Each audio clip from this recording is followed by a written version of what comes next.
আজকে আত্মার রোগে আমরা আক্রান্ত, শরীরের রোগে না। হিসাব কিতাব কিন্তু দিতে হবে। এজন্য এটা যুক্তিসঙ্গত, অযৌক্তিক না। অযৌক্তিক না, এটা যুক্তিসঙ্গত। যুক্তিসঙ্গত এটা শিখেন আত্মার কি রোগ হয়। এই জন্য গত জুমায় বলছিলাম যে দুটা রোগ হলো মায়ের মতো, আত্মার দুই রোগ হলো যেটার থেকে সব রোগ তৈরি হয়। যেমন বলে না, সব রোগের মা ডায়াবেটিস, এরকম মাতুলনীয় কিছু রোগ আছে মানুষের শরীরে, ওটা হইলে বাকিগুলো হবেই হবে। ঠিক আত্মারও দুই রোগ হলো মেন। একটাকে আল্লাহর রসুল বলছেন, দুইবার বলছেন, আখাফু মা আখাফু আলাইকুম, গুরুত্ব বোঝানোর জন্য আমি ভয় পাইতেছি। জানো কি ভয় পাইতেছি? প্রথম চিৎকার দিতেছে ভয় পাইতেছি, তারপরে বলছে জানো কোন বিষয় নিয়ে ভয় পাইতেছি তোমাদের উপরে? তাউলুল আমাল, লম্বা লম্বা আশা, লম্বা প্ল্যান, লম্বা প্রোগ্রাম, লম্বা প্ল্যান, লম্বা প্রোগ্রাম। প্ল্যান লম্বা লম্বা, প্রোগ্রাম লম্বা লম্বা। লম্বা লম্বা প্ল্যান, লম্বা লম্বা প্রোগ্রাম মানুষকে ডুবায় দেয়। উদাহরণ দেওয়া যাবে, হাজারো উদাহরণ দেওয়া যাবে, হাজারো উদাহরণ দেওয়া যাবে। আমাদের এই বয়সে যা দেখছি ওইগুলা দিয়ে দেওয়া যাবে। লম্বা প্রোগ্রাম, লম্বা প্ল্যান, এটাকে বলে তাউলুল আমল। এটার দ্বারা আত্মায় কি রোগ হয় তা আল্লাহর রসুল এটাও বলে দিয়েছেন, আখেরাত ভুলা যায়, আখেরাত আর মনে থাকে না। আর যখন আখেরাত ভুলা যায়, যে আখেরাত ভুলা গেল, ওর দ্বারা সব সম্ভব।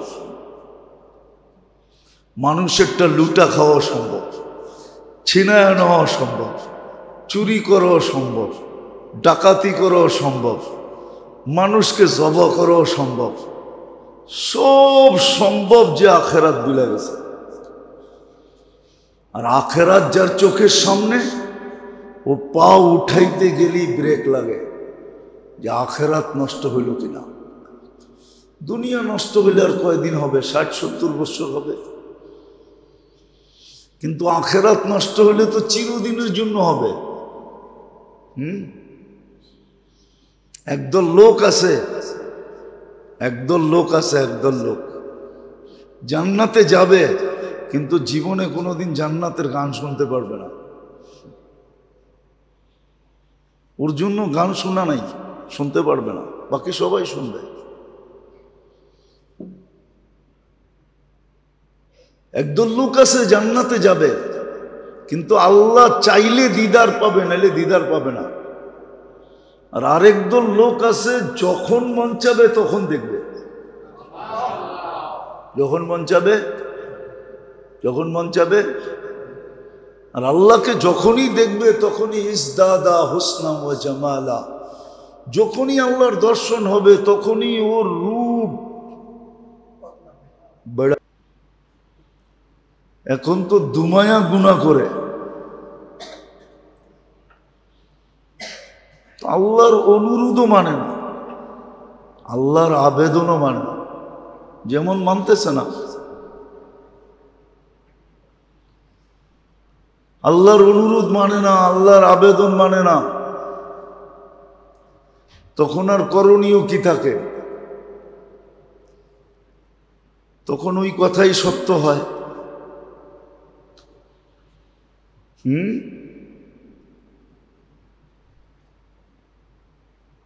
পাপে আনে দুঃখ, ওই কথা সত্য হয় যে পাপের কারণে জীবনে দুঃখ নেমে আসে। পাপের কারণে দুঃখ নেমে আসে, যেমন আজকে দুঃখ নেমে আসছে, পাপের কারণে দুঃখ। সবার জীবনে এখন দুঃখ আর দুঃখ, সুখ কারো জীবনে নেই। না সম্পর্কে সুখ, না অর্থে সুখ, কোথাও সুখ নেই।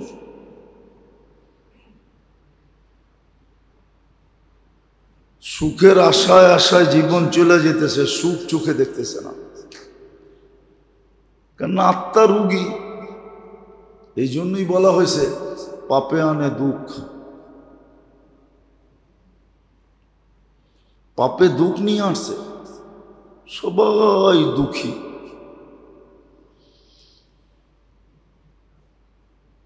সবাই দুঃখী।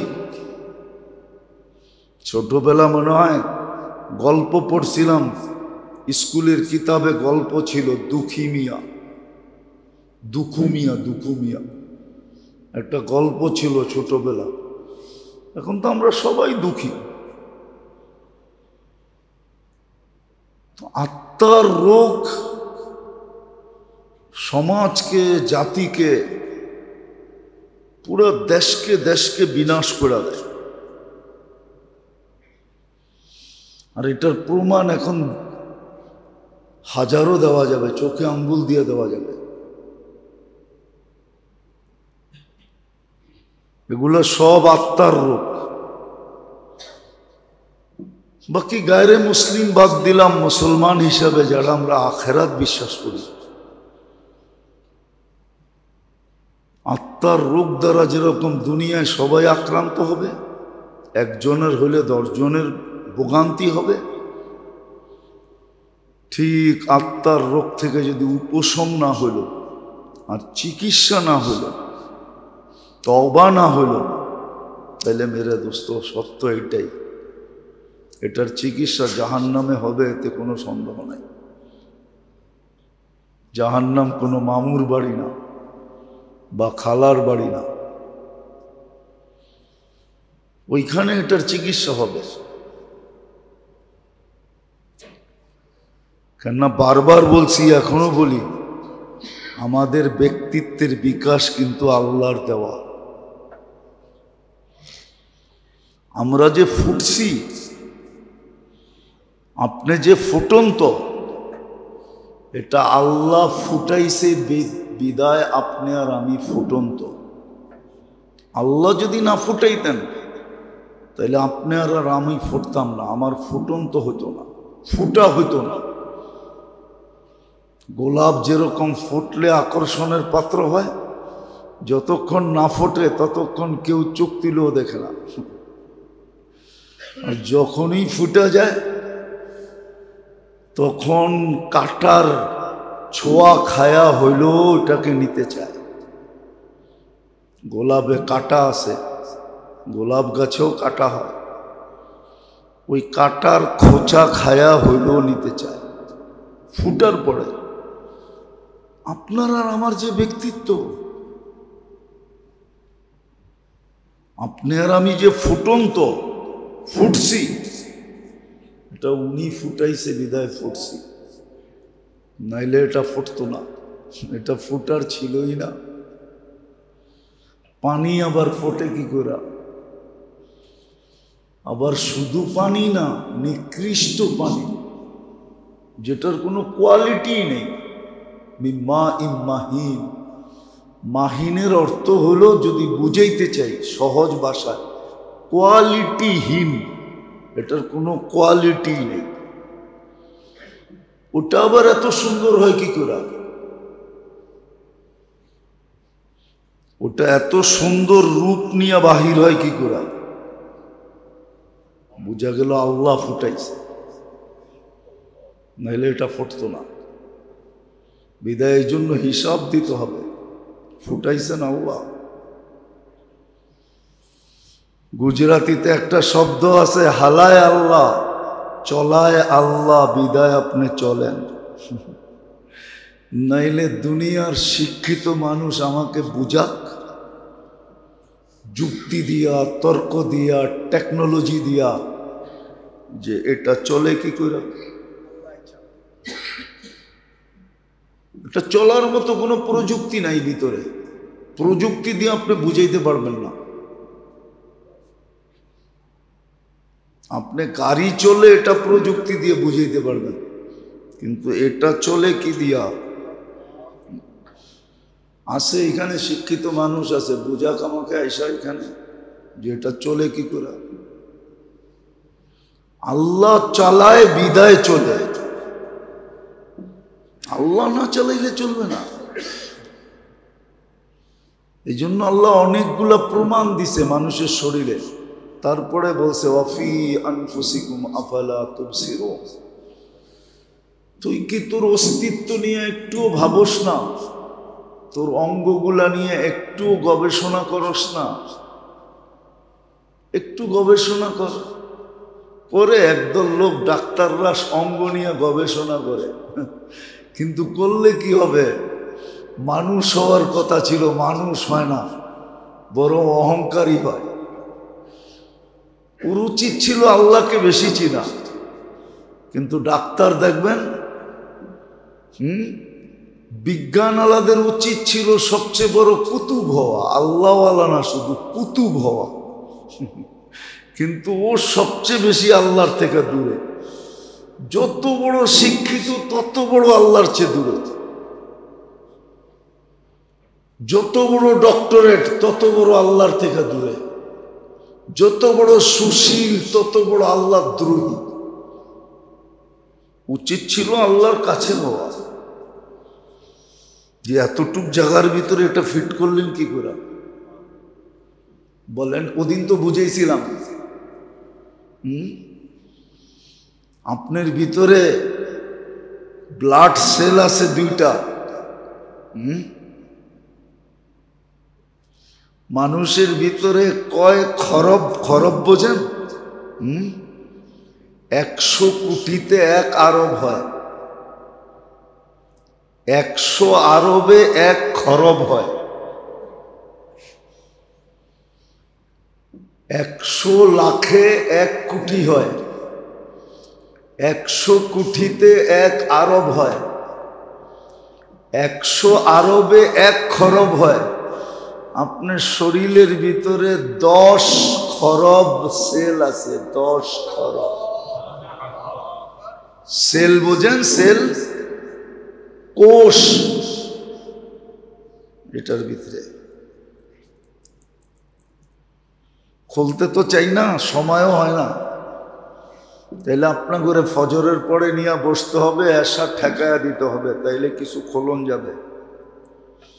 আমরা এটা খুলতে পারি, আল্লাহ এই জ্ঞান আমাদেরকে দিছে এটা খোলার। পুরা বডিটা খুলা খুলা দেখানো যায়। আমাদের ভিতরে রক্তের সেল আছে দুইটা, একটা হলো হোয়াইট, একটা হলো রেড। যদি রেড বাড়ে হোয়াইট কমে তাইলে ব্লাড ক্যান্সার। আমার বড় ছেলে এই রোগে মারা গেছে, আমি এটা বুঝি। বলেন আপনার আমার ভিতরে কোন মেশিন দিয়ে এটাকে নিয়ন্ত্রণ করতেছে? মেশিনটা কোন জায়গায় ফিট করছে বলেন? এরকম হাজার মেশিন আপনার ভিতরে আমি দেখায় দিব, যে এটা কোথায় ফিট করছে। মেশিনটা কোন মেশিন যে আমার দুটাকে কন্ট্রোল করে? রেডটাকে বাড়তে দেয় না, হোয়াইটটাকে কমতে দেয় না, প্লাটলেটকে কমতে দেয় না, আরেকটাকে বাড়তে দেয় না। এরকম প্রত্যেক ভিটামিন আপনার ভিতরে বাড়লেও ক্ষতি, কমলেও ক্ষতি। সুগার আপনার ভিতরে কন্ট্রোল, আমার কন্ট্রোলে নাই। সকালে ঠিক থাকলে বিকালে ঠিক থাকে না, বিকালে ঠিক থাকলে সকালে ঠিক থাকে না। এখন আমি ডায়াবেটিসের রুগী, কিন্তু আপনার যে সুগার কন্ট্রোল, ওই কন্ট্রোল রুমটা কোন জায়গায়? মেশিনটা কোন জায়গায়? অপারেটর কে, চালায় কে? আরে বুঝে না আমার কথা, কাজে দিবে, নাহলে চলে যাব। খালি হাত চলে যেতে হবে। খালি হাত এমনিও তো সবাই যায়। এই জন্যই তো কবি লিখছেন, দুনিয়া মে লাখো করোড়ো মালি থে, सिकंदर जब गया तो दोनों हाथ खाली थे। দুনিয়ার কিছু নিয়ে যাওয়া যাবে না, ভালো মতে বোঝা। এই জন্যই তো আল্লাহ বলছিল, আল্লাহ উদাহরণ দিছে যে এটা যে চলে কিভাবে চলে। চোখে তো দেখার কোনো উপাদান নাই, বলুক না এই সারেরা, ওনাদের বিজ্ঞানের কোনো পৃষ্ঠায় লেখা আছে কিনা যে চোখে দেখার উপাদান আছে, কানে শোনার উপাদান আছে, মুখে বলার উপাদান আছে? বলুক। WHO বলুক, বিশ্ব স্বাস্থ্য সংস্থা, স্বাস্থ্য বিজ্ঞান বলুক যে চোখে দেখার কি উপাদান আছে? গবেষকরা বলুক যে চোখ কি দিয়া দেখে, কোন উপাদানটা এখানে আছে যেটা দিয়া দেখে। আপনি বলবেন চোখের ভিতরে পুতলা আছে, পুতলা দিয়া দেখে।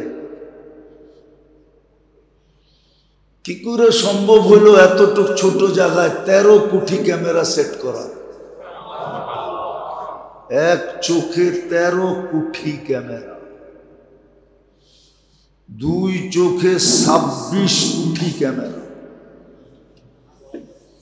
প্রত্যেকগুলোর পিছনে কেবল আছে, তার আছে। 13 কোটি ক্যামেরার তার নিতে জায়গা লাগছে মাত্র 1.6 সেন্টিমিটার জায়গা। হাসার জন্য না, ভাবার জন্য। এই জন্য হিসাব নিবে, এটা চলে তো চালায় তো চলে, না চালাইলে চলে না। হালায় তো হলে, এটাই গুজরাতিতে বলছিল, হালায় তো হলে। মুদির ভাষায় আর কি, মুদির বাড়ি তো গুজরাতে, গুজরাতিদের প্রবাদ বাক্য হইল হালায় তো হলে, চালায় তো চলে। আল্লাহ চালায় বিদায় এটা চলে। এই জন্য বলছে আত্মার রোগের চিন্তা করো। হ্যাঁ, সত্য এটাই। যার আত্মা যত পবিত্র, সে তত রোগের থেকে মুক্ত।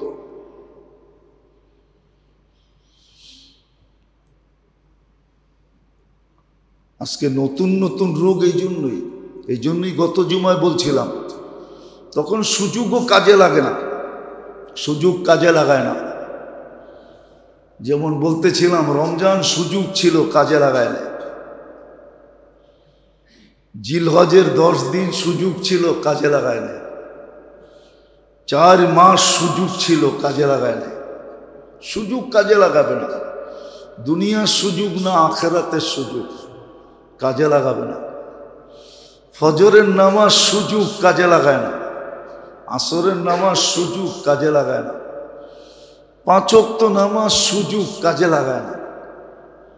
90% পড়ে না। আল্লাহর রসুল বলছে ইদা উমিতাতিস সালাহ, ওই দিন তোমাদের কি দুরবস্থা হবে যেদিন তোমাদের জীবনে নামাজ থাকবে না। ওই দিন তোমাদের দুরবস্থা দেখার মতো হবে। আবার এটাও বলছে আমি থাকবো না, নাই আজকে রওজায়ে আথারে আছেন, আমাদের মাঝে নাই। বলছেন ওই দিন তোমাদের কি দুরবস্থা হবে। কাইফা বিকুম ইদা উমিতাতিস সালাহ, যেদিন তোমাদের জীবনে নামাজ থাকবে না তোমাদের কি দুরবস্থা হবে। মালিকের ডাকে সাড়া না দিয়ে কয়দিন থাকা যায়, কয়দিন চাকরি টিকে বলেন?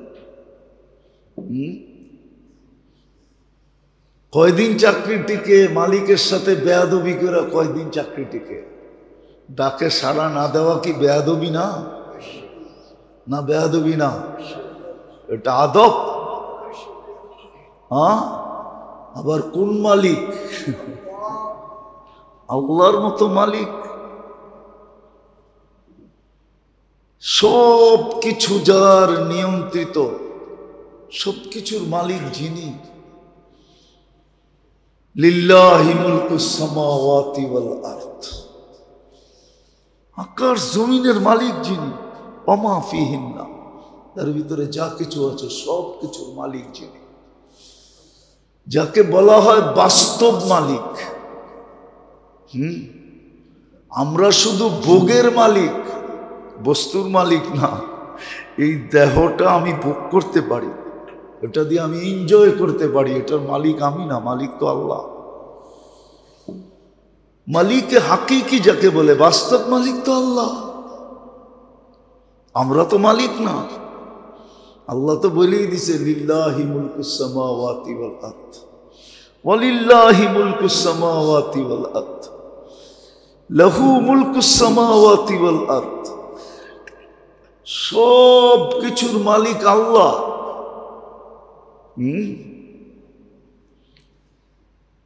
ওনার সাথে বেয়াদবি, বারবার ডাকে তারপরও আসে না।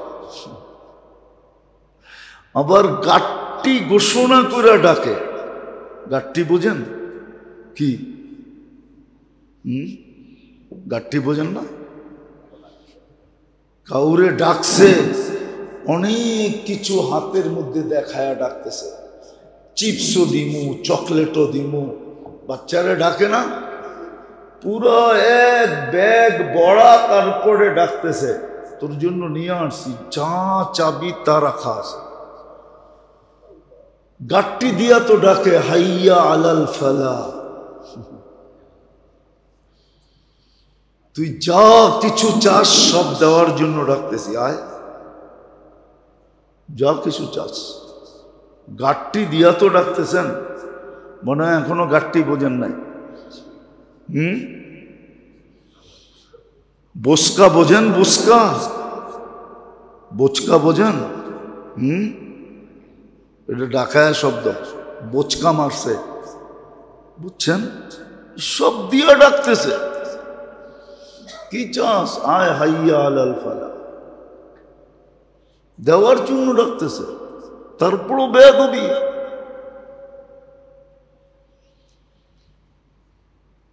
সবাই বেয়াদবি করতেছে, নারী, পুরুষ, যুবক, বৃদ্ধ।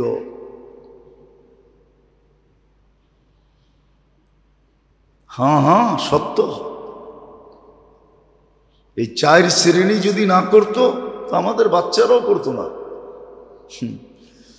বাচ্চা আল্লাহ চেনে না, মা বাপ বাচ্চাকে আল্লাহ শিখাই না, শিখায় ড্যাডি। কি ড্যাডি বোঝেন? সিংলা ইংলিশ মিডিয়াম শেখায়, ইংলিশ কি জান দিল বাংলার লেখা, শেখায় ইংলিশ মিডিয়াম। কি জান দিছে কি লেখা, আর শিখায় কি? জান দিছে বাংলার লেখা, শিখায়। ওই দিন ছুটি উদযাপন করা লজ্জা লাগে না?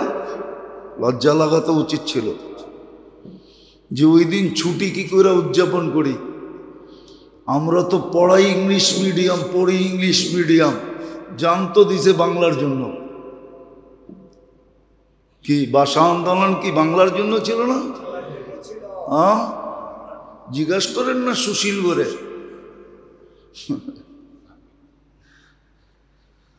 যে ইংলিশ মিডিয়াম পড়াইতে চাও, ইংলিশ মিডিয়াম পড়ো, ইংলিশ এত ভালো, তো বাংলার জন্য জান দিলা কেন? আর ইংলিশ আলাদেরকে ভাগাইলা কেন? তাহলে ইংলিশই রেখা দিতা। এখন তোমার পাসপোর্টও তো ব্রিটিশ পাসপোর্ট থাকতো।